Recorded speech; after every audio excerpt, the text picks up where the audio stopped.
Meet Watari now, a 16-year-old high school student who pretty much always ends up turning down after-school activities because he's gotta look after his little sister. Of course, that just makes others brand him as a siscon, which isn't exactly great for his reputation. Luckily, Watari's closest friend at this new high school, Tokui, isn't as judgy as the others. Being pretty close to his own family, he gets that Nao's just gotta be responsible for his sister, since it's just them in the family now.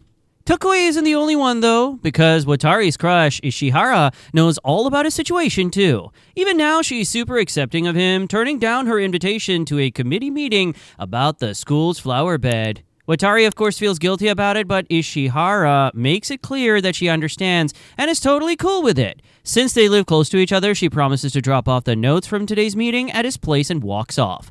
That night, Watari sits with his 10-year-old sister, Suzu, as they eat the omurice he whipped up for dinner.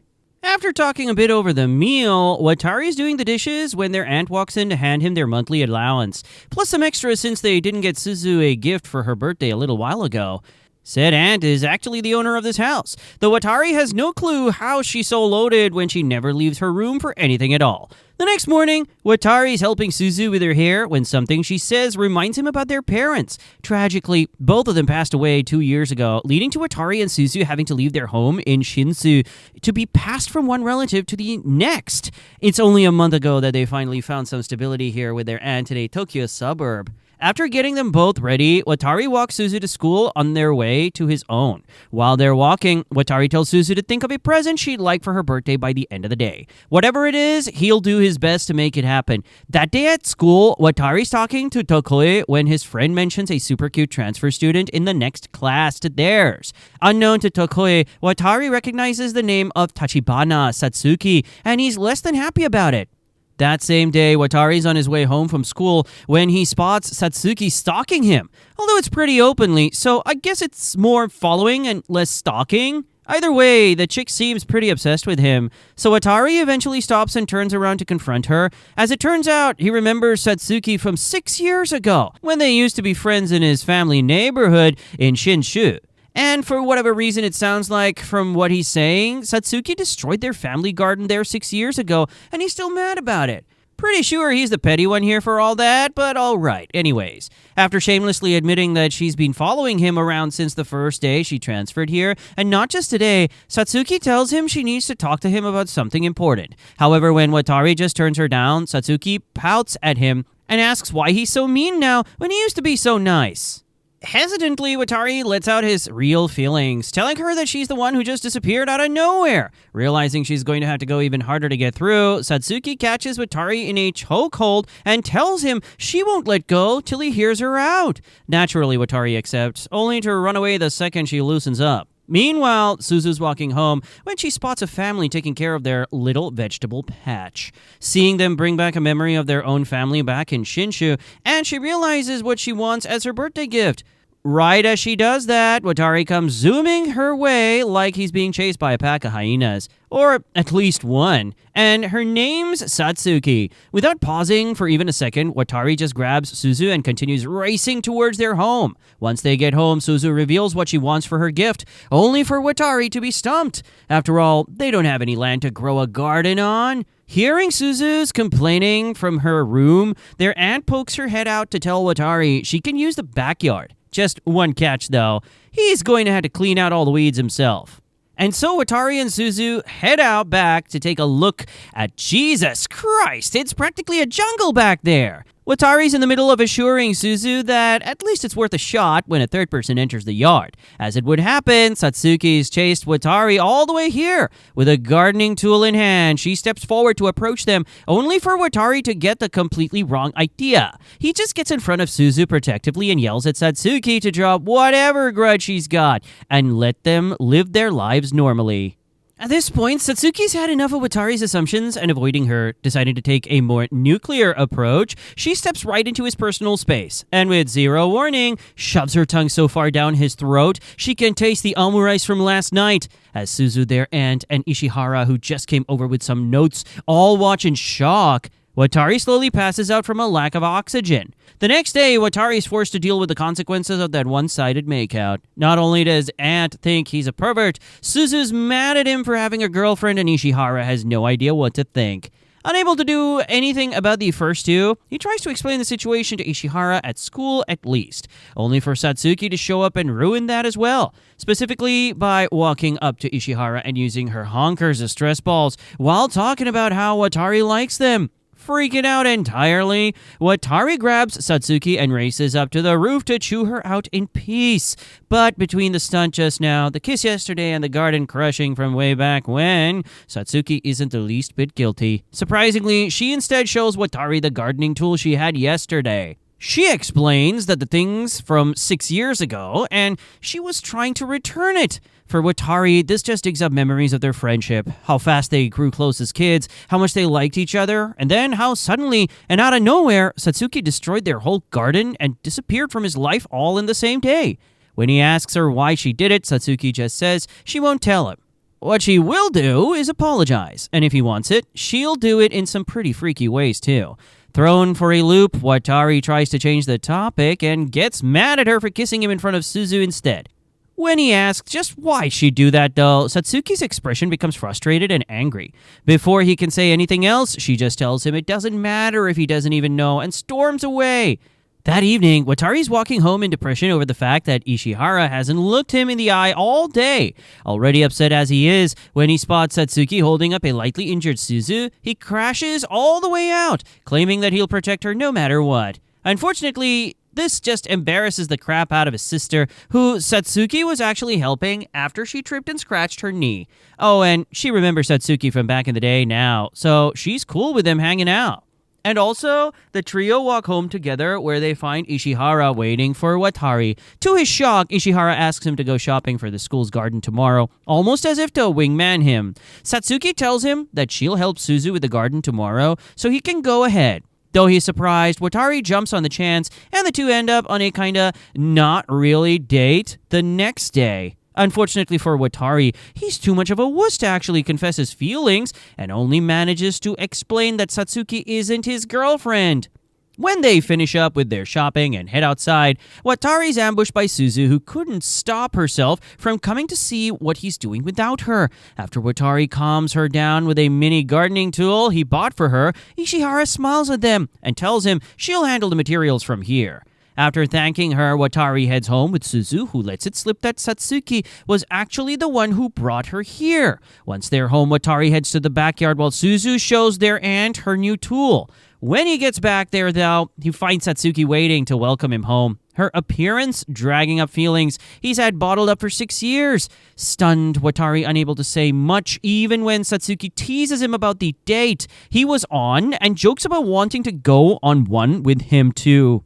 As far as Watari can tell, she's just messing with him, and he never wants to feel the way he did back then again, as if to make things even harder for him, if you catch my drift. Satsuki suddenly starts changing her clothes right out in the open, in his loud attempt to stop her out of embarrassment. However, they end up falling to the ground in an extremely sus position.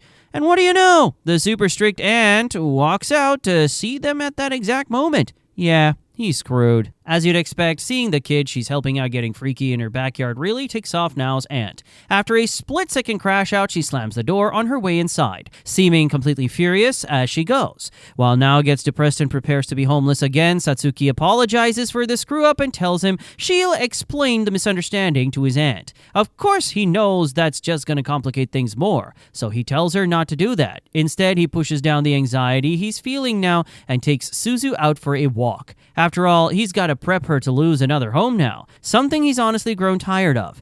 That was the plan at least, but Suzu conks out like a light bulb on his back, and now is left alone with Satsuki because of course the no boundaries having stalker would follow them. As the two talk, Satsuki gets mad at Nao for trying to hide the reason for his living situation from her. Luckily, the dude's a total bottom. A little push from Satsuki's all it takes to make him spill. Pause?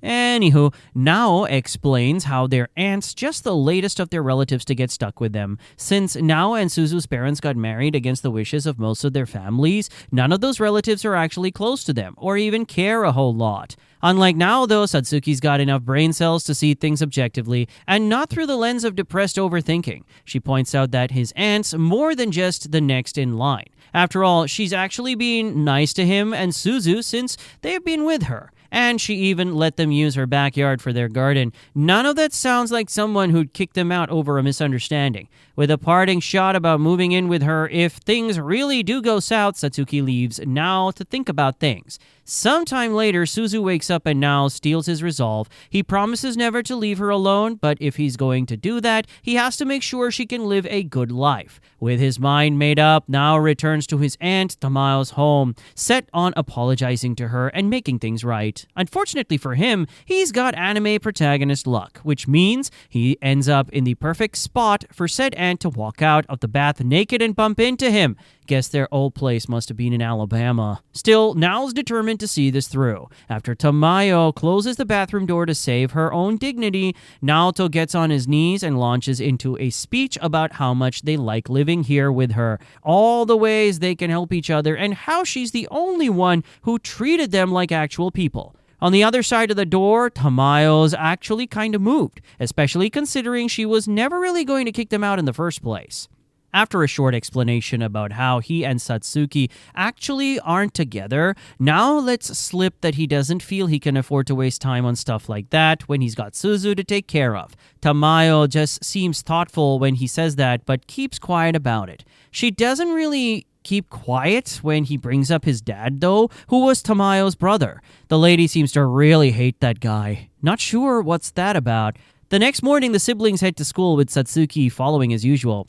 At this point, her stocking's just their daily normal, though the three do look like a little family of their own from the outside. Later that day, Suzu and Nao are taking care of the garden when the older boy brings up a test she bombed at school. Of course, with how fully Suzu's got her brother wrapped around her finger, even if she doesn't know it, she walks away from it with a reward instead. More time with her big brother in the form of tutoring, starting to think these two are dangerously codependent. But what do I know?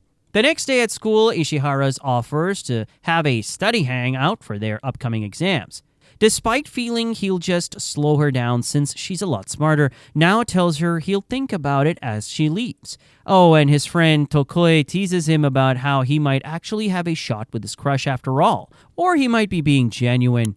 Hard to get a read on that guy. Very blank face. Internally, though, Nao can only think about how Suzu would never allow him to be alone with a girl, which is kind of weird to be honest. When it's time to head home, Nao ends up being stuck inside because of the heavy rain, which he just happens to be defenseless against. Luckily, Satsuki offers up her own umbrella, telling him she's got a spare in her locker. And so the suspected siscon heads home, only to find Suzu isn't back yet. Worried about her being out in the rain, Nao looks for her raincoat so he can go take it to her, only to find something else instead. A crumpled up math test hidden in the back of the closet that Suzu scored a full 100 on. Right as Nao's wondering what that's about, Suzu walks in, revealing that she's totally fine. She's just late because a friend at school didn't have an umbrella, so she walked him home before coming back herself. Worryingly enough, this seems to send Nao into a sudden depression, which really doesn't help with these siscon allegations. Is bro jealous right now? Without saying too much more, Nao tells Suzu he's got to head to the convenience store and steps out of the house. As he's walking, Nao starts questioning his entire worldview. Until now, everything he's done has revolved around the idea that Suzu needs him, that he has to do everything to keep her happy, that she's a hopeless little kid who isn't growing up. But is that really true? From everything he's learned today, it looks like she's forcing herself to keep from growing up.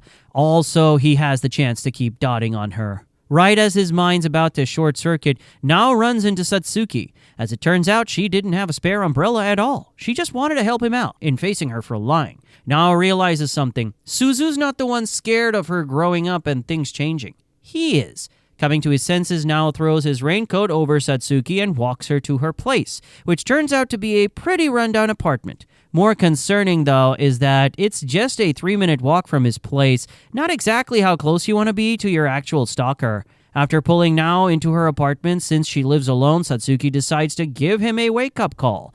Through a quick lecture and some precise words she manages to make, Nao realizes something, that he's been using his dynamic with Suzu as an excuse.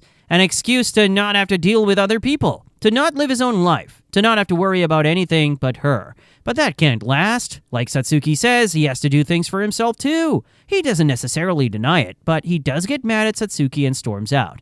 But on his way home, alone with his thoughts, he's forced to accept that Satsuki wasn't wrong. After all, even now he's using Suzu as an excuse not to take the leap with Ishihara. That evening, Nao returns home with snacks for Suzu and decides to have a talk with her. Right on the front porch, he smiles at his sister and tells her he'd like to study with a friend this weekend. Of course, Suzu's quick to point out that he's already promised to tutor her that day, but Nao's ready for that. He mentions how they can always fit that in before and after he goes out, or even just to do it another day. After all, if her math test's any sign, she's pretty smart when she actually tries. Not wanting to lose her time with her brother, Suzu starts crying about how that's not true and she can't do anything without him there. Unfortunately for both siblings, that's where the conversation ends, because Nao made the grave mistake of being out in the rain in an anime, which means he's now instantly sick, because plot. And so Nao finds himself in forced bed rest the next morning, with Suzu refusing to leave his side, or his front in this case. Luckily, Nao is able to convince her to at least go to school. That buys him a few hours of peace and quiet, but it doesn't last, because next he's woken by Satsuki being pressed up to him in his own futon, completely ignoring every boundary in the book. Turns out she feels bad since he technically got sick because of her. As an apology, she's brought him some medicine, and the fact that it's anal suppositories is definitely not a sign that she wants to peg him. No, sir, not at all. After a few minutes of being very thoroughly embarrassed by Satsuki and her double-meaning sentences, Nao's literally saved by the bell and goes to answer it. Good news, Ishihara's here to check on him after hearing he's sick. Bad news, Ishihara's here while Satsuki's literally in his bed. More good news, his crush is asking to cook some healthy food for him in his own kitchen, giving him time to go to his room and get Satsuki the hell out of there. Bad news, Satsuki's raunchy as hell and ends up teasing him for so long that Ishihara comes up with the food before she leaves. The result? Her hiding under Nao's blanket while he prays to God that Ishihara doesn't realize what's happening. There's no way this ends well.